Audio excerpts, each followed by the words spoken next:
Some people call it God. Some people call it the universe or source. Some people call it the benevolent force of life. The name doesn't matter. But I feel more connected to it than ever right now.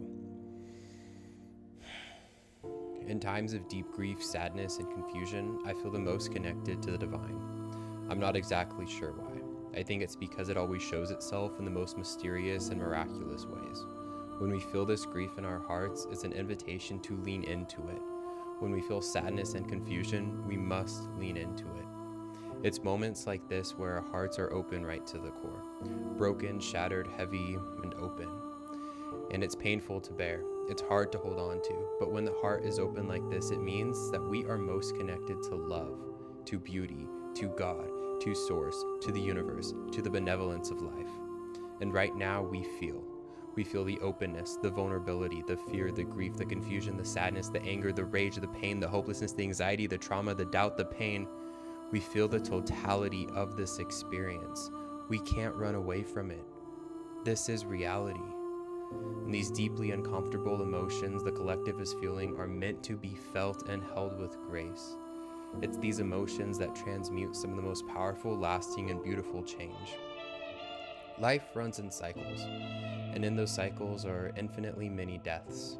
And with death comes a rebirth, and a death again, and a rebirth, and a death again, and a rebirth, and a death again, and a rebirth.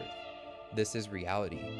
We can run from this all we want until we too get faced with the immortality of this experience as a human being. This is reality. And this reality is ego-shattering, but it's not personal. This cycle is why we get to experience beauty, joy, awe, and ecstasy.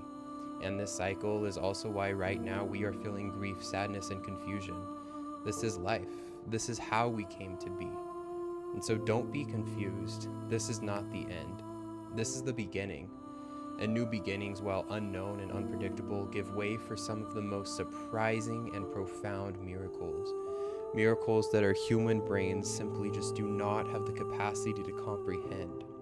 This openness and vulnerability of the heart make us feel the closest to the benevolence of life because all the veils become lifted. We can no longer run away from immortality.